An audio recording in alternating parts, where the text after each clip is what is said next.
ભજનનો આનંદ લીધો આગળ. સંતો મહાપુરુષો કહે છે આજ મારે સોનાનો સૂરજ ઉગ્યો, સદગુરુ આયા છે મારા ઘેર. આજે બધા પ્રેમી ભાવી જે ગરદણીનો ભાવ હતો એ ભાવને લઈને સૌ બધા પધાર્યા છે. આમ તમારા ચરણની રજ કહીએ તો ચાલે, કામ કે વેગ લીધો છે એટલા માટે આ જગ્યા ઉપર બેહવાનો અવસર છે. બાકી તમે મારા મા બાપ સમાન છો. સંતો મહાપુરુષોએ કહ્યું, એકદમ નીચે જઈને વાત કરીએ તો કેસે પ્રથમ પહેલા કોને સમરીએ, કોના લીજીએ નામ. માત પિતા ગુરુ આપણા કે પછી અલખ પુરુષના નામ. જો મા બાપ ના હોત તો આ દુનિયાના કોઈ પણ દર્શન કરવાનો તમને મને લાભ ના મળ્યો હોત. મા બાપ ના હોત તો આવું ભજન પણ ના હોય. મા બાપ ના હોય તો આવું શરીર આપણને મળ્યું છે એ પણ ના મળોત. અને મા બાપ ના હોત તો આ રોહિતભાઈ છે એ પણ આવી બર્થડે પણ મનાવી શકતા નહીં. એટલે પ્રથમ વંદન માતા પિતાને કરીએ, જેને આપણને જન્મ આપ્યો છે, જેને આપણને નાનેથી મોટા કર્યા છે. આ દુનિયાની અંદર સંતો કહે છે કે જે ઘડતર આપણને ઘડ્યું છે, 9 મહિના પેટમાં રાખી કઈ આગળ શું ખાવું એને એની ખબર છે બાપ, કે બાળકને કોઈ તકલીફ ના થાય. બાકી ભજનમાં કોઈ કહેવા જેવું કોઈ રહેતું નથી. સંતો કહે છે એક ઘડી આધી મેં પુનિયા તુલસી સંગત સંત કી કટે કોટી અપરાધ. એક ઘડી જો તમારું મન ઠળી જાય ને તોય બહુ થઈ ના. ભક્તિ પોતાની છે બાપ, બીજા માટે નથી હો. આજે તમે વિચાર કરો કે એક બધી મહેફિલ માણી શકીએ પણ આવું કાર્ય કરીને સંતોને તેડાઈ જ્યારે આવું ભજન કરાવું ને એ કોઈ હસીકલ નથી. એ દીકરાને કોટો તાલીથી વધાવો કે સાહેબ આવું આયોજન કરી બધાને તેડાયા. બાકી આજે જન્મ દિવસ બધાનો બહુનો કોઈનો નહીં, બાકી બધાને જન્મ દિવસ છે. મારે છે લ્યો, હું હાથે મારે એવું જોઈ ગયું તારે. પણ આનંદ વિચાર કરો, ભલે આ શરીર જન્મથી મૃત્યુ સુધીનો અંતર પૂરું થાય છે પણ ભાવ છે જન્મને મનાવવાનો. આ જીવનમાં આનંદ જ કરવાનો છે, બીજું કોઈ કરવાનું છે? આનંદ આનંદ સંત ફકીરી કરે, આનંદ નહીં અમીરીમાં. જેને આનંદ કર્યો છે એનો મહિમા. આજે આનંદ કરે છે એને ઘેર ભજન થાય છે. જે આનંદ કરે છે એ મોજમાં રહેશે. જે આનંદ કરે છે એના મનનો કોઈ વિકાર પણ નથી રહેતો. આ શરીર તો આજ છે ને કાલ જતું રહેવાનું. કોણ જાણે છે કાલ હવારે શું થવાનું છે? એક ઘડી આધી ઘડી, સંતો એમ કે છે એક ઘડીમાં આધી ઘડી હરિનું નામ લઈ લઈએ તોય બહુ ચાલે. આ સમય નામ લેવાનો રહ્યો. હવે કોઈ જો જંતર મંતર કોમ લાગે. नाम लिया जिन्हें सब लिया, सकल शास्त्र का भेद. बिना नामे नरके गया पढ़ पढ़ चारों वेद. જેનું નામ લો, માતાજીને માનીએ, ભાથી દાદાને માનીએ, કોઈ જગદંબાને માને, કોઈ ગુરુને માને, કોઈ તો કોઈ સતકેવલમાં માને, પણ એનું નામ લેવાથી જો તારો ઉદ્ધાર થઈ જાય તો એમાંય તું લક્ષ રાખ. હે બાકી કોણ જાણે સાહેબ કાલ હું થઈ જાય? તમે જુઓ ભજન તો તમે જો કોઈ ગામ એવું ના હોય કે ભજન ના થતું હોય, પણ એ ભજન જો સાહેબ ભીતરમાં ના ઉતરે. એટલે સંતો મહાપુરુષો કે છે જેને સોનાનો સૂરજ ઉગ્યો, જેને સદગુરુનું શરણો સેવ્યું છે બાપ, જેને સદગુરુનો અનુભવ કર્યો છે એનો મહિમા આજે માલે છે. ને સદગુરુ એ તમારા ભીતરમાં છે ને એ દેખાય એવો. તમે જો અહીંથી બોલાય છે પણ દેખાય છે ખરું?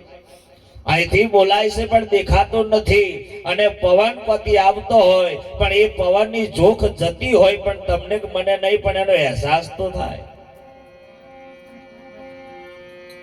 અને એટલે સંતો કે છે કે આ જીવન તમને મને મળ્યું છે, આનંદ કરો, બીજું કશું કરવું નહીં. એટલે તો કે છે ભજનમાં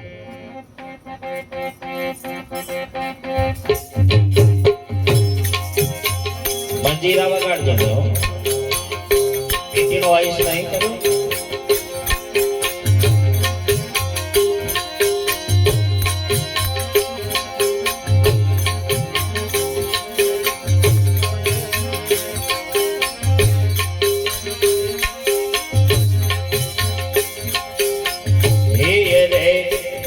ચોઘડિયું હરિ ભજવાનો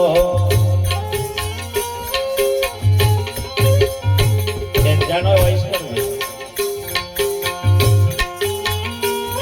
હલો હલો હલો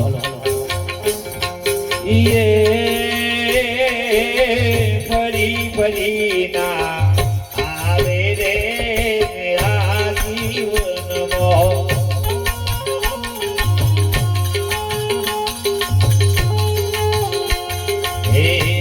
જાગી વડા સંતો જગાડે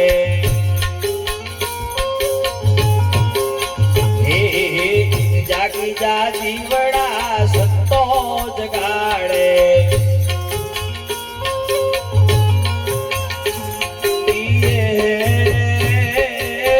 ફેરો ભોગટ જાશે આ જીવનમાં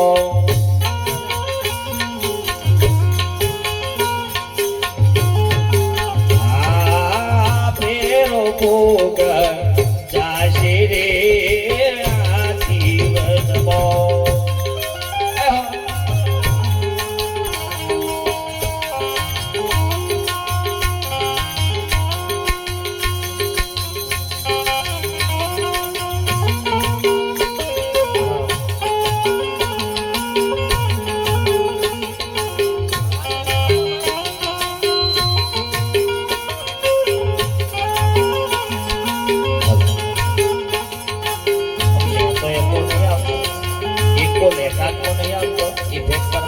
હલો હલો હજુ ને કોલ હલો હલો હલો બતાડવા તો એક કોલ હલો હલો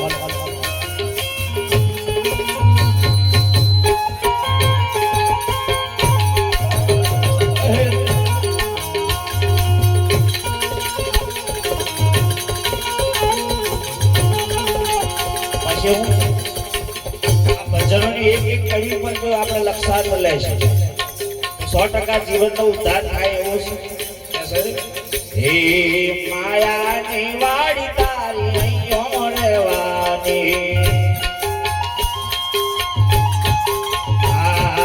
માયાની વાડી તારી અહીંયો રહેવાની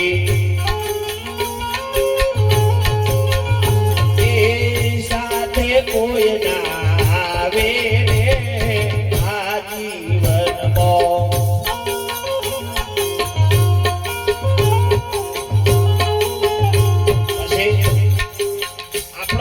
આપણી હાથે નહીં આવા ખબર લેવા આવશે તમને હું તકલીફ થઈ છે કે છે પણ જતો રહેશે ને તો એને એ મળી ગયા પછી બહુ સીટો બેહી કહેશે કે મળતું થઈ ગયું હવે એના નજીક ના બેહાય એટલે કે છે સંતો સગોને વાલું તારું કુટુંબ કબીલો હે સગોને કબીલો એકલા જાવું પડશે રે આ જીવનમાં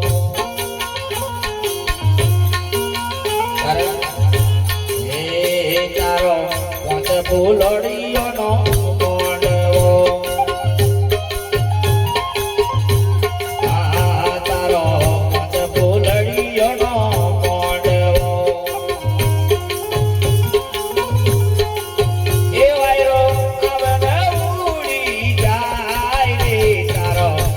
ફૂલોનો આ મોડવો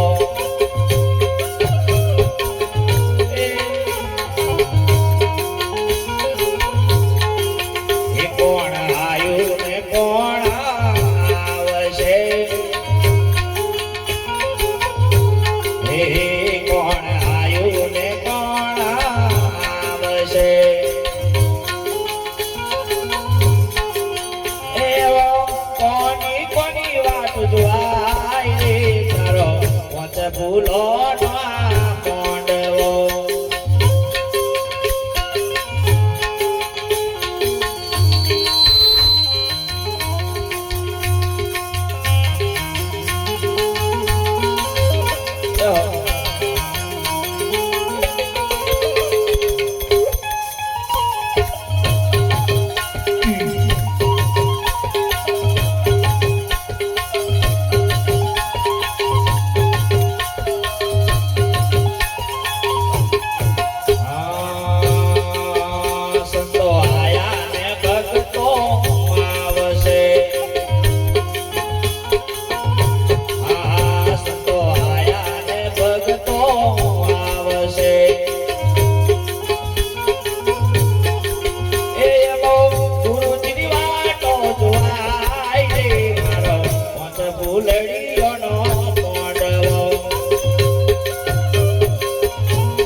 ચોઘડિયું હરિભજવાનું આપણો ને બધા અનુભવી છો, બધા જ્ઞાની છો, કોઈ એવું હોય નહીં. પણ આ તો કેવું છે કે રેલગાડી દરરોજ ના જાય અને પછી પાટો આમ કટાઈ ગયો હોય, પણ જો દરરોજ રેલગાડી દોડે તો પાટો કટાય નહીં. એ ચાલુ રહે તો એ રિપીટ થતું જાય. અને આ રિપીટ કરવા માટે કોઈ સંતોના સંગમાં જવું પડે, કઈ ભજન હોય ત્યાં જવું પડે. અને ભજન થી કોઈ આપણા વિચાર પલટો મારે અને પરિવર્તન 100% આવે ને આવે. આ તો એકદમ એવું બન્યું. એક ગામમાં સાધુ આયા અને સાધુ તમે જુઓ તો ગામની ભાગોળ આયા એટલે એક છોકરો બોકડો સારતો હતો. એને દેહઈ કહેવાય, બોકડો સારે ને દેહઈ કહેવાય. છોકરાને એમ થયું કે કોઈ સાધુડો આવ્યો છે, કોઈ સંત આવ્યો છે, એની મળતો આવો, કોઈ બી અતિથિ દેવો ભવ, આપણા ઘેર કોઈ પણ આવે ને જય ગુરુ મહારાજ, જય ભગવાન બોલવું પડે. તમે જુઓ તો જે જય ભગવાન કહેવા જાય પછી કીધું બાપુ તમે ક્યાંથી આવ્યા છો? તો ગુરુ મહારાજે કીધું એ જ તને પૂછું, તું કઈથી આવ્યો? કે હું તો ઘેરથી આવ્યો. તા બોકડો તારો છો? તો હા, ચાલી બોકડો લઈને હેરું છું. મારે પરિવાર છે, મારા મા બાપ છે, મારી ધર્મ પત્ની છે, મારે છોકરો છે, જમીન જાયદાદ બધું જ છે બાપુ, કોઈ ખોટ નહીં. એ બધું તારું છે? તો કે હા. બાપુ કે મને નહીં લાગતું કે તારું છે. ગુરુ મહારાજ હંમેશને માટે આપણને સાર બતાવે ને સત્યનો રાહ બતાવે, સદગુરુનું સ્વરૂપ છે ભાઈ. અને એ સમય છોકરાને કીધું કે જો આ વાતને તારે જાણવું હોય તો સદગુરુનું શરણું સેવવું પડે. એમને આ વાતો બેહે એમ છે. ગુરુના શરણમાં તો જવું જ પડે. રામે પણ ગુરુ કર્યા છે, રામદેવ ભગવાને પણ ગુરુ કર્યા છે. તમે કોઈ પણ જો કૃષ્ણ ભગવાને સાંદીપની સદગુરુ કર્યા, વિચાર કરો. ગુરુ તો હોવો જ જોઈએ, માથે ગુરુ હોવો જોઈએ. એમ કેટલે જા જોડક આપણા ઉપર માથે મેલ દેવા. ગુરુ કઈ માથે નહીં પણ એનો હાથ માથે હોય તો તમારો બાલો કોના થાય. આ થોડી વાર ઠરો પણ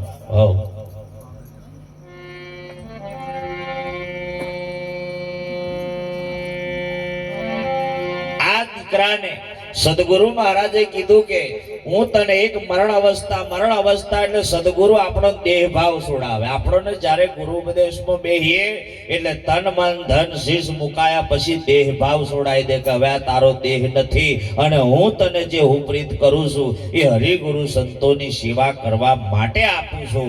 આવું નક્કી કરી એ દેહ ભાવ છોડાઈ નાખે. અમારે પ્રશ્ન થયો તો સૌરાષ્ટ્ર પારાગઢ ને પૂછજો, રમોરમ બાપુને સમજાતા મારી દેહ છોડવાની વાતો ચાલુ થઈ. મેં તું મરી જા. ભૂલવું સારું લાગે પણ તો દેહ ભાવ છોડાવા એટલે પેલા કે હું 2 મિનિટ દેહ છોડું, મહારાજ કે હું 10 મિનિટ છોડું. હું મેં તો મારે નહીં બે, હું બહાર નીકળી તા માર્યો હે 5 જણા. આ હકીકત કહું છું. મને કે મહારાજ આ મય વાતો થાય છે એમાં તમારું શું કેવું છે? મેં તો તમે નિરોંતનું જ્ઞાન લીધું છે? તો કે હા. તમે તો તમને સદગુરુ મહારાજે ચેતન તન મન ધન શીશ મેલાયેલું? તો કે હા. તા ચેતન થી શરીર છૂટ્યું છે કે પછી હાથમાં ચાલ્યું છે? તાકે તો છૂટ્યું છે તો પછી હોનું 10 મિનિટ ને 2 મિનિટની વાતો કરું છું એમાં ઘણી રહે ને. આ સદગુરુ મહારાજે સાહેબ તમે જોયે ને મરણ અવસ્થાનો મંત્ર આલ્યો. ગુરુના કોઈ પણ મંત્ર હોય એ હથિયાર કહ્યું છે આપણું. એનું સ્મરણ કરો, સહેજે સહેજે સ્મરણ કરી લે. તું હી કર તનમાં. અને સાહેબ એ મંત્ર